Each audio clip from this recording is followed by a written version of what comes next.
What's up guys, it is Murdering here back with another Raid Shadow Legends video. Today we're going over our second episode of this awesome challenge progression series that I am doing. If you're just tuning in for the first time, let me break down exactly what's going on here.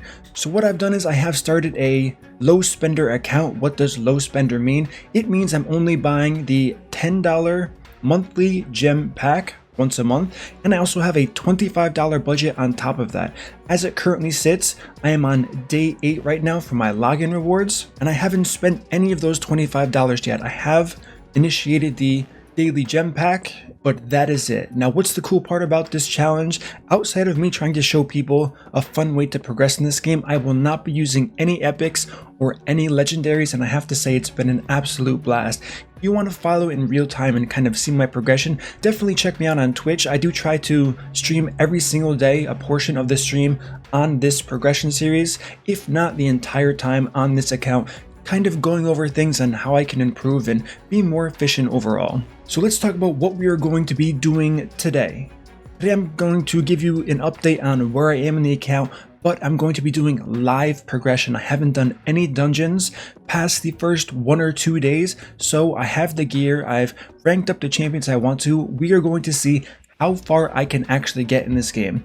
Just to show you for reference, daily login rewards, like I said, I've completed day 8. After this reset, I'm going to be on day 9. And I do have a spreadsheet, and my total playtime as of right now has been 57 hours of play on this account. So what have I been able to accomplish on this account in that time? As you can see from my champions, I actually didn't rush a 6-star. I kind of went against the popular trend because I believe it's much more efficient to focus on 5 stars first, then go for the 6 stars. We are going to find out today if this was a good call or a bad call for dungeons. As we can see here, I have 4 5-star champions, one being Aethel, the second being Shield Guard here, third being Mother Superior, which was an awesome grab I got from the campaign, and the fourth finally is in fact Roughstone.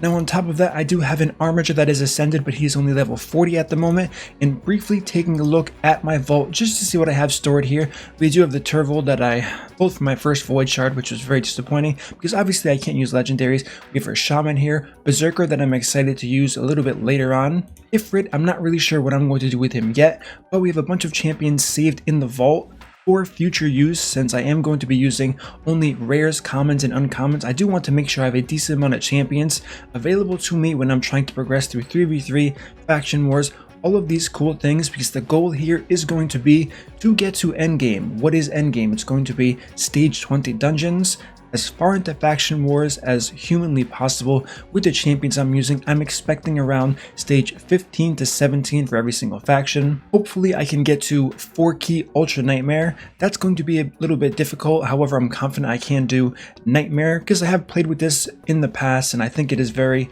doable and possible. Depending on which champions I do get down the line, that Nightmare is going to be rather easy to get that top chest. 3v3 is going to be another difficult part of this game for me for sure. The goal is to get to gold 1 by the end of this challenge. For Classic Arena, hopefully by the time I'm getting to the end of this challenge, the bots will be fixed and it won't be as unfair to push to gold 4 with the account I have.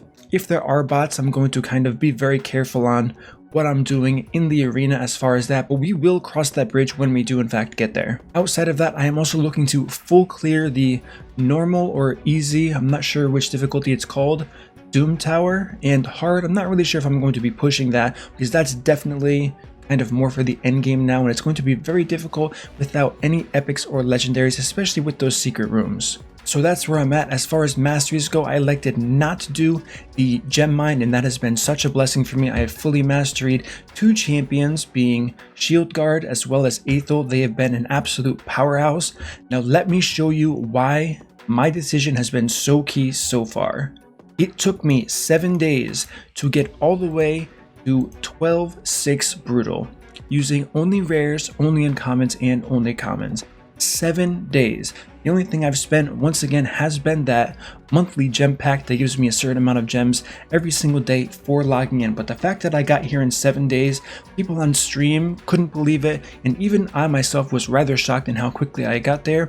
I haven't been able to clear stage 7. I failed a few times and realized in my head that I'm not really going to push to finish this. For one thing, especially with this challenge, The best I can get from this sacred shard here from 3-star the entire campaign is a 4-star food from an epic, or I can get a legendary that I won't be able to use at all, which will not help me out at all. Another reason why I'm not really focused on stage 12 in the brutal campaign is because I am spending pretty much all of my time farming here, trying to finish out booking Berserker that I currently only have 2 copies of, that has already been converted into books on my original Berserker, and I need to get a War Maiden and fully book her out, hopefully with this A3, simply by farming this campaign. And once again, I have yet to get my first one, so I'm going to be spending the majority of my time farming food in stage 3 on the Deadlands. Now that we've gone over that, one quick thing I want to talk about is Faction Wars.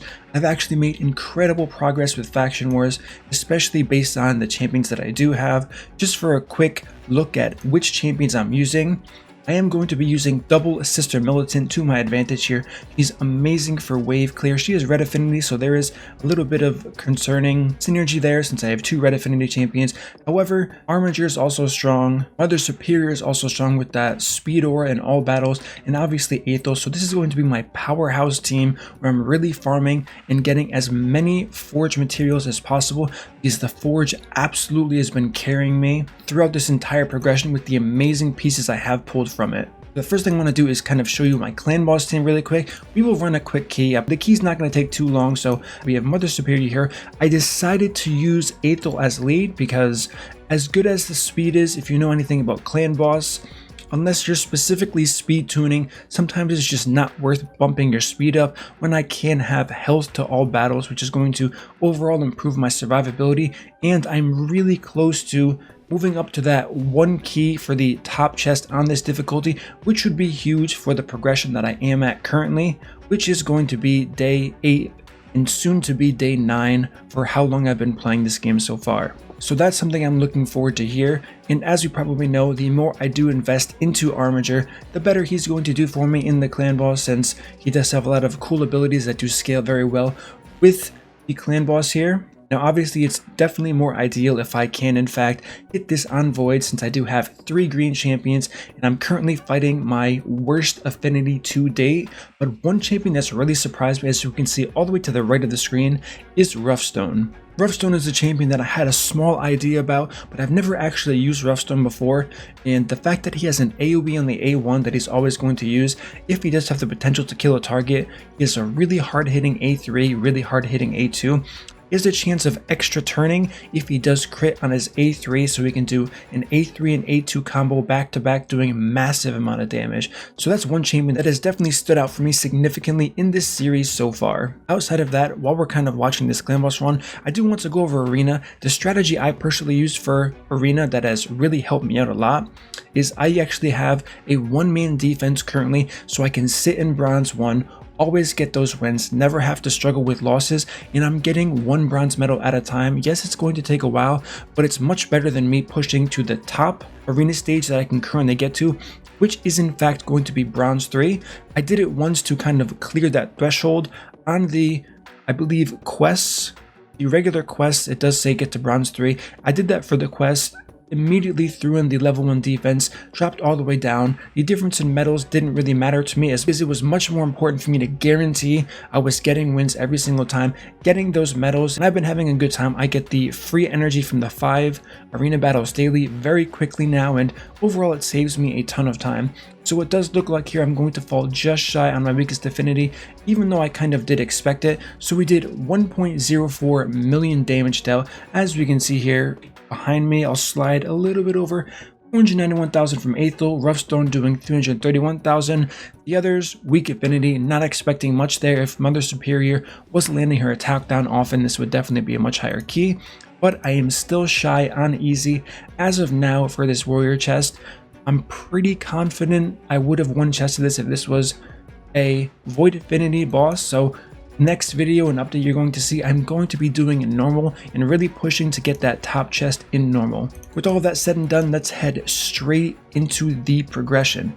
Now, we left off at stage 9 of the dragon. Let's see if we can do any better than we did last time. So we have red affinity here, so what am I going to do? I'm going to get rid of the food that I conveniently had in there before, and I'm not quite sure yet if I'm going to use an HP or a speed aura, as the levels do go up to champion speeds do rise slightly, especially the dragon, so this is something I have to consider. I'm pretty confident in my survivability so far, so I actually am going to elect to use the speed aura. This may not be good, but it's definitely worth me trying first before swapping to full survivability. Let's go ahead, take this for a spin, and see actually how we do.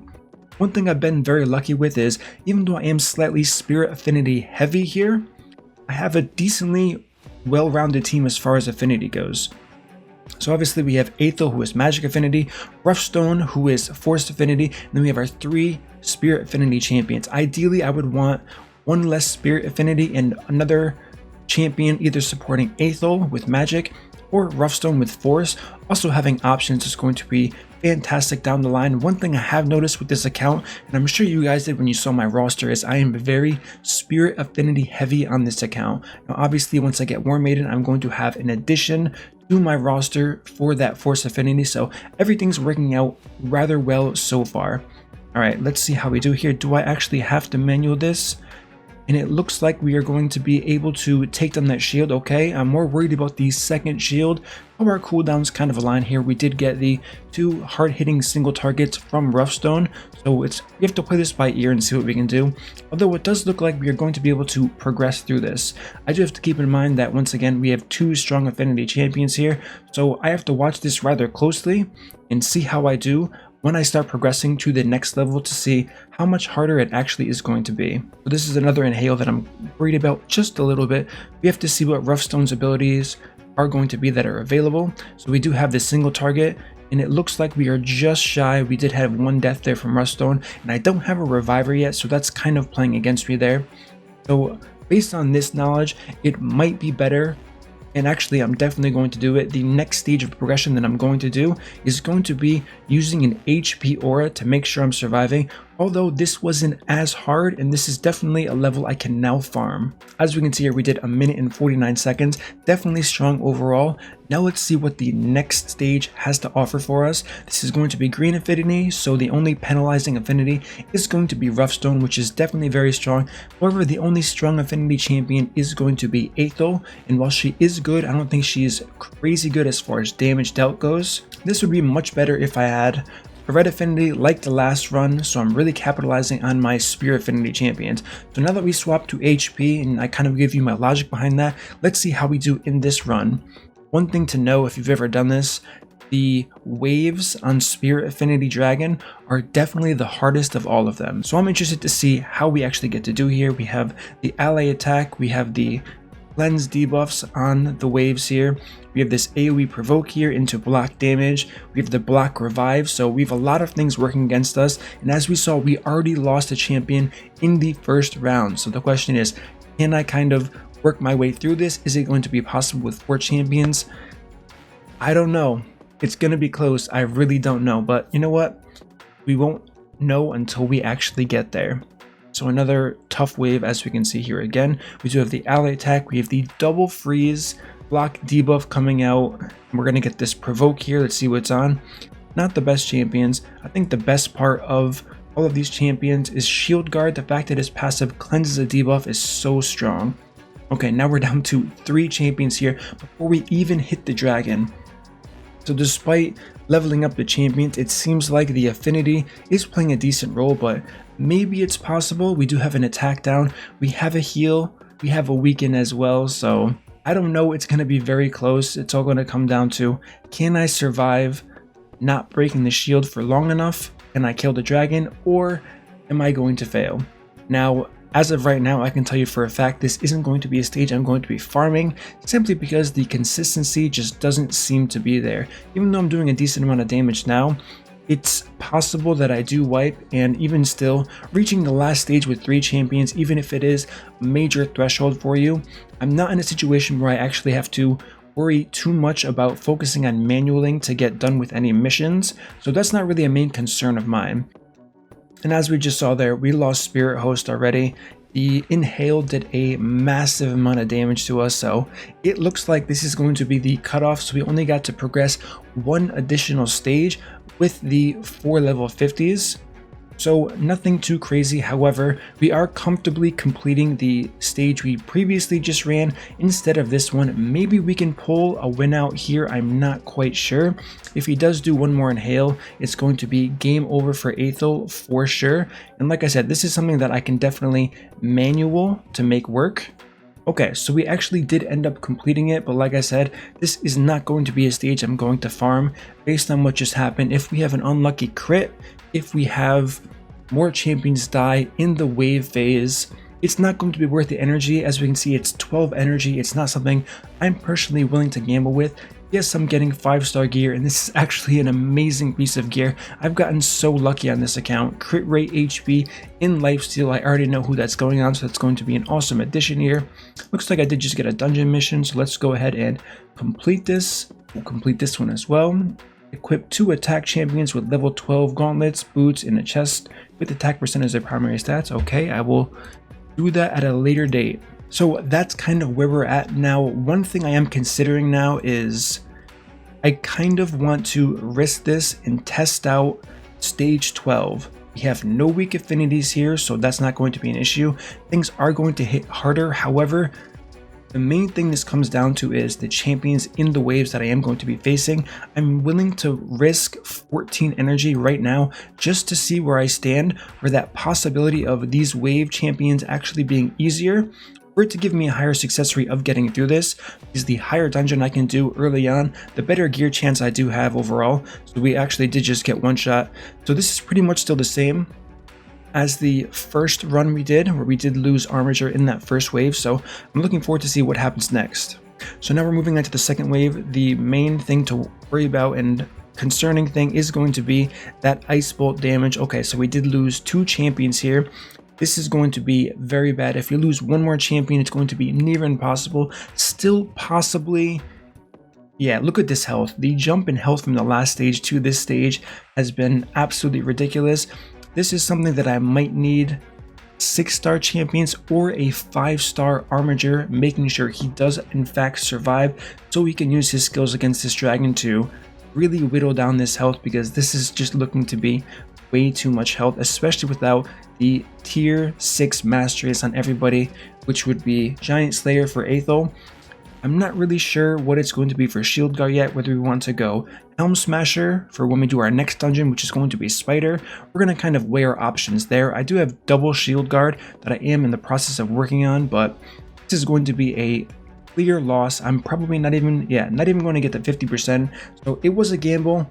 I did think it was worth it, for one, just to see where I'm at so I know what I have to work on in the future, but for two, I do have 2 champions actively gaining experience, so while it was a waste of 14 energy, I didn't lose out on everything. We got 3,512 experience for both Mother Superior and Roughstone at the same time. So now that we've gone over that, let's go to our favorite dungeon ever, the Spider Dungeon.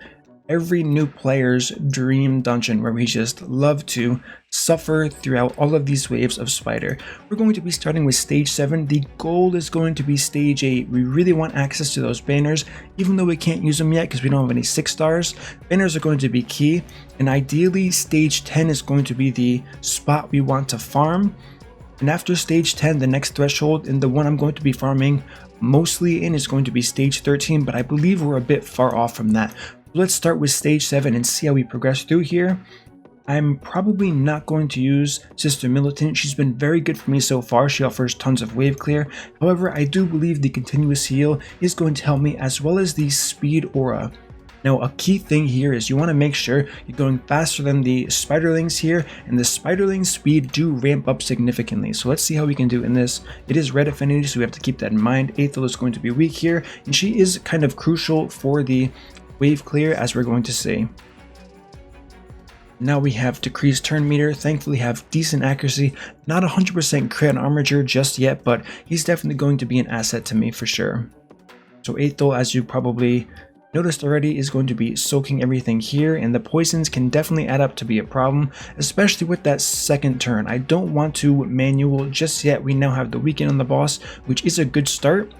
Let's see if we can decrease this turn meter again. Okay, even though we did decrease the turn meter, it didn't do enough for us. He did still fully heal, so maybe this is going to be the stage where we get stuck on. Who knows? We're gonna have to find out as we keep progressing through here. I do believe we have solid wave clear between all of the champions, Roughstone, Armiger, and finally, no, not Armiger, Roughstone, Shield Guard, and then finally Aethel. Once again, Aethel is weak, so that's kind of the main factor to consider here. We have decreased speed, now we have decreased attack on the main spider boss, so that's definitely a good sign. We decreased the turn meter again. We want the turn meter to get low enough to where Armiger actually uses his other ability, which can do pretty massive damage as we start scaling up on our health. Doesn't look like he's currently fast enough to be cycling through, but maybe we get lucky with his skills and he actually does use his main hard-hitting ability. For now, I am definitely content and okay with decreasing the turn meter. The main thing is going to be killing all of these spiderlings before I get killed, and look at how good Shield Guard actually is. We have the masteries that reduce the cooldown of his A2. We don't need reflex gear, we don't need relentless gear, because that's not very reachable for me for where I'm at in the game right now.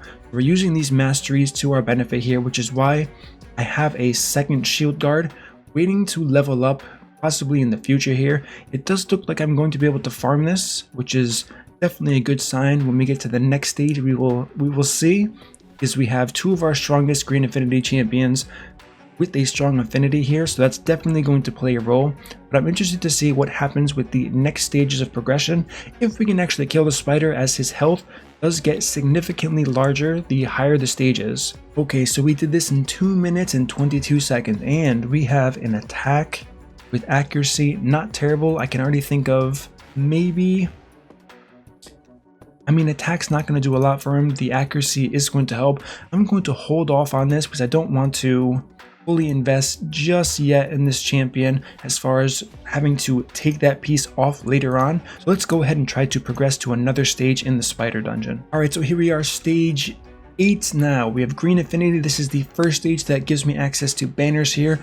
Let's see if we can pull this off. I don't know, it's 50-50. The health, like we just said, the health just keeps going up. Well, this does have some benefit to Armiger. I don't want to say I'm in the clear just yet. We already saw our first resist there. Maybe it was the 3% resist chance, but it's definitely a thing. Resistance does get higher as the boss stages do in fact get higher, so I'm kind of curious to see how this in fact plays off if I can keep killing the spiderlings over and over again. This is why I do really like Aethel. She gets that extra turn and she's constantly resetting her AoE, which is definitely going to help me in the long run. Okay, so we fully healed there. That's to be expected. This is kind of where we want all of our cooldowns to sync up together and see how much damage we can do. 26,000 hit from our level 40 Ascended Armiger. Definitely strong there. He isn't even fully booked yet, so that's something else to consider. He's definitely going to be very crucial going forward as far as raw damage, even though we did just see our weak affinity Roughstone here doing a massive amount of damage, because he did get lucky with that crit. So he's going to be the tank here. He's going to die first, which is unfortunate because his AoE is rather valuable. I don't know if he can survive even with some type of heal from our Mother Superior, and obviously not. Let's just continue cycling through here. The attack down would have been nice, but you can't have everything you want. So this actually is looking rather difficult at the moment. I'm a bit skeptical as to if we're going to complete this. We did just have a big hit come out from Armiger. He is now dead, so we're down to 3 champions here. We really need to hope we cycle through these AoE cooldowns, really get some big damage onto the spider, as he's going to heal very shortly. By very shortly, I do mean he's going to heal next. And we have all of these spiderlings up here, and that heal was rather significant. So this might be the stage where I am walled at as of right now. No access to banners, which is unfortunate, but I don't think it's going to be make or break. I believe the fact that I can farm the stage before this is going to be perfectly fine overall. So let's see if for some strange reason I can kind of clutch this through and get through this with the 3 champions I do have left. As our Shield Guard, it is going to be cleansing one of the debuffs being the poisons every single time. We have the double AoE there. However, they just used it 1 turn before the spiderling's going to heal. So unless we're cycling cooldowns here, we could in fact be in trouble. We do have decreased speed, so that's something I do have to watch carefully. The weaken wasn't applied, so the damage is definitely reduced. We didn't kill any of the spiderlings yet. So we're really hoping for an AoE here from Aethel. We'll see if it's off cooldown. If it's not, this is probably going to be a fail. Perfect. We got very lucky there. This doesn't seem that consistent, I'm not gonna lie. Based on what I've seen so far, things can go wrong.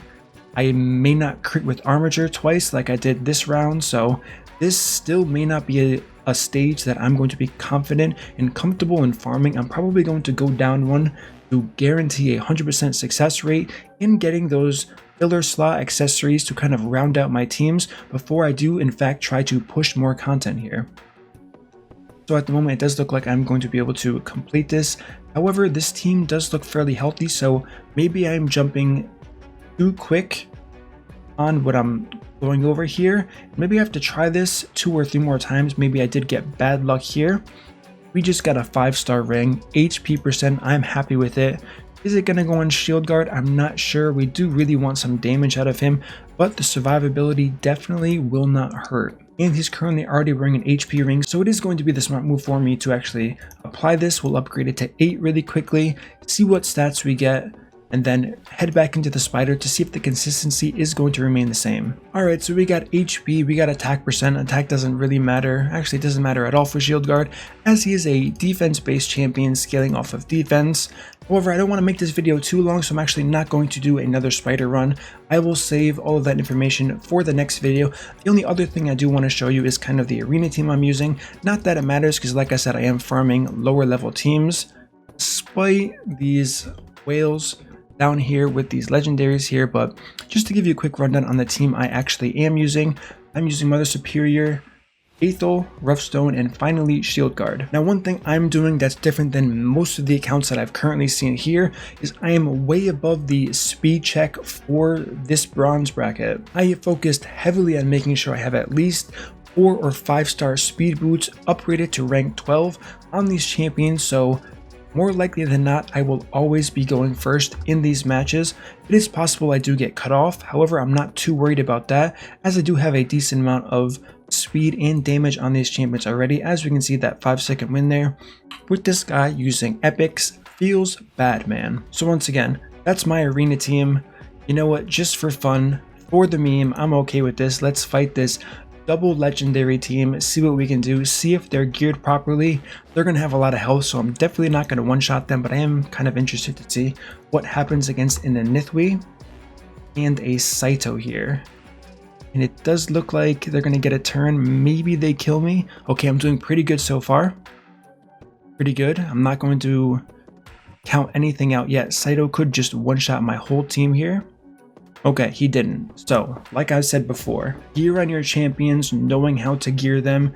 Don't be afraid of legendaries. Go in with a plan, gear your champions, make sure they have the proper stats, and go right ahead, flex your rare uncommon team to the team that has already pulled 2 legendaries. Has them at level 50, they're not ascended, they're not geared properly, the entire team didn't make sense from the aura all the way to the champions he was using together in synergy. So perfect example here of the point of this series. Make sure you're being efficient, make sure you're being smart about your account, and you will have tons of success whether you're completely free to play, low spender like me who's only spent $10 so far. Yes, there's still luck involved with the gearing process, but there's luck involved in every single part of the game, and I've gotten rid of as much luck as possible by limiting myself to only rares, only epic, and only commons. Alright guys, that is going to be it for the second episode of this challenge and progression series. Give me your feedback. What did you like? What do you want to see? What do you think I'm doing wrong? What do you think I can be doing better in? Let me know in the comments. I'm going to be reading them all. I'm really excited. I enjoy this, like I said already, so much. This is a ton of fun to kind of go back and see how the game's changed from when I first started playing and when I first started a progression series about 7 or 8 months ago now. So the game's definitely changed a lot. I'm having a blast, like I said. As always guys, if you enjoyed this content, don't forget to subscribe, smash that like button, turn on the notification bell so you don't miss my next video, and I will see you all in the next upload.